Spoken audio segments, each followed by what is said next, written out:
Hi, this is Stephen Wheeler from Stephen Wheeler Studios. I'm here to talk about taking your illustration career, your illustration business from zero to first base, starting from square one.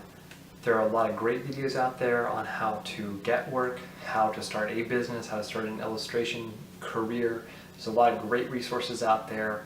I may link some of those in the description, but many of them are concentrated on people that have achieved something. They're somewhere in the midpoint of their career and they're trying to get the best jobs.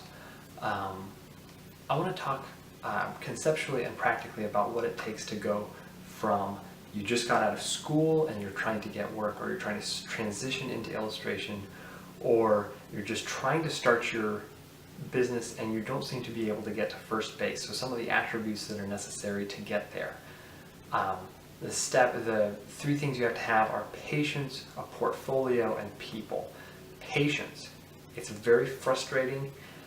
We want the immediate results. That's one of the reasons we're artists. You put the brush on the canvas and it's there, it exists.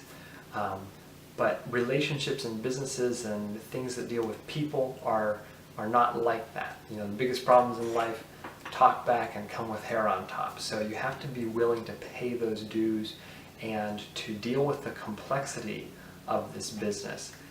You need better work, you need better contacts, you need better industry knowledge, and all those things take time.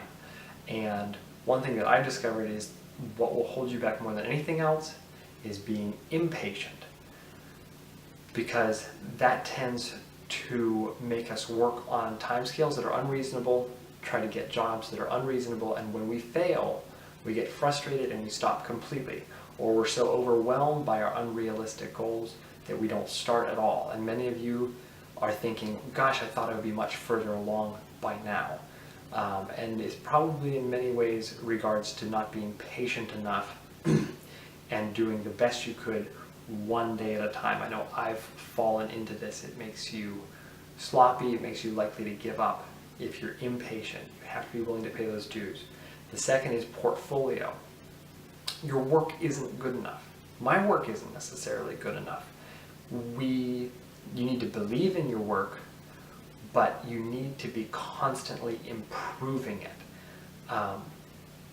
Filling the gaps in your portfolio, elevating the standard that you're working at within your chosen medium and your chosen process, changing and adapting your process.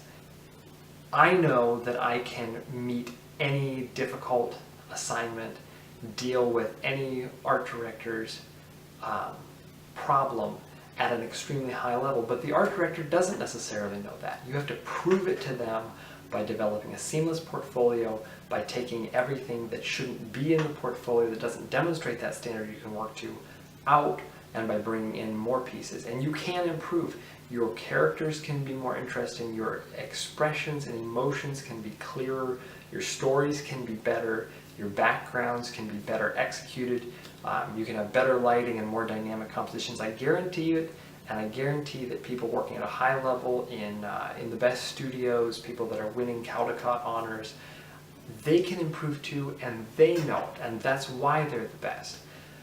It's also important in improving your portfolio that you take every opportunity, every job, not as something that you do in relation to how much money you're getting, which at the beginning is not going to be very much, but in relation to the award-winning work you're capable of doing, to the highest level of the highest standard you can make, so that every piece has the potential to become a portfolio piece, even if you're being underpaid for it. The last thing is people. One of the reasons we like working on our art is it's so simple. People are very complex. Many artists are introverted, but of all the successful artists I've known, almost all, really all of them basically, are capable of dealing with clients, capable of dealing with social situations. It's a skill. It's very much like drawing or painting. You have to do it. You have to repeat it. You have to learn from things that didn't go well, and you have to learn to repeat successes. It's challenging. I'm not going to go into a lot of depth on how to develop some of those things when it is difficult, but you have to get in front of people. And there's a very simple 6-word formula wherever your business is, whether you're at a professional level or at a very beginning level, that you have to spend more time with better prospects. prospect is somebody who likes your work and is able to buy it. If your family and friends like your work, that may be a good start if they're interested in buying it. If fellow students, fellow artists like your work, that's validating, but they're almost certainly not going to buy it.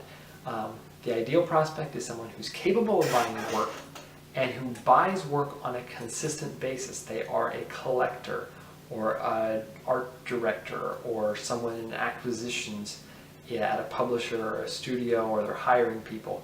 So you have to find out who those people are, and a very simple rule is the better the contact, the harder they are to get in touch with.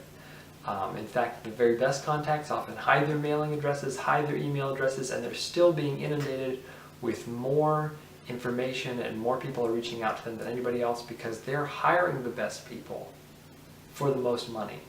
And you are not going to reach the best people immediately.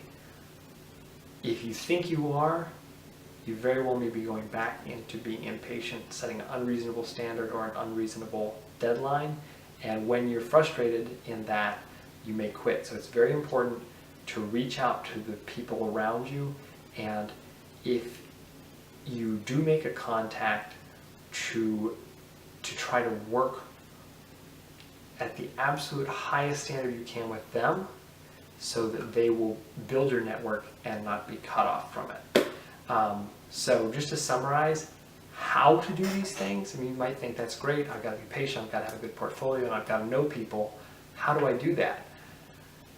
Patience is acquired by difficulty, suffering, struggling. There's not an easy way to do it. You can't become patient in 10 minutes or a 10-minute YouTube video. And you have to deal with that struggle with a certain level of grace and faith that it will work out if you continue to do the right thing, to do the best you can, day in and day out. Portfolio is accomplished by working on your work. You've got to draw, you've got to paint, you've got to look at the real world around you. You've got to look at the best work of other people, have heroes within your field and outside of it, and see what they're doing that's working. You've got to read books, attend classes, take classes online, look at YouTube videos. You've got to go find the instruction that you can afford and take as good advantage of it as possible to improve your portfolio. People, you have to ask people in any way you can imagine. You've got to post to social media, you've got to send out mailings, call people on the phone, meet people in person, all kinds of other ways to do it. I'm sure that what I've mentioned and anything that you can think of, you have to show your work. No matter how good you are, even if you're at a better than average professional standard, if your work is not in front of people, you're going to really struggle. You may be thinking, that's hard. Those are all the really hard things, and the simple answer is it is difficult. That's why you're struggling, and it's because of your struggle that you went and found this YouTube video, most likely. And that struggle will help you develop your patience, help you develop your work if you stick with it and deal with all these difficulties with the patience and the faith that's required. I know you can succeed, so just keep at it. And if you want to reach out to someone in the art world, please feel free to follow the link to my website and reach out to me, or reach out in the comments.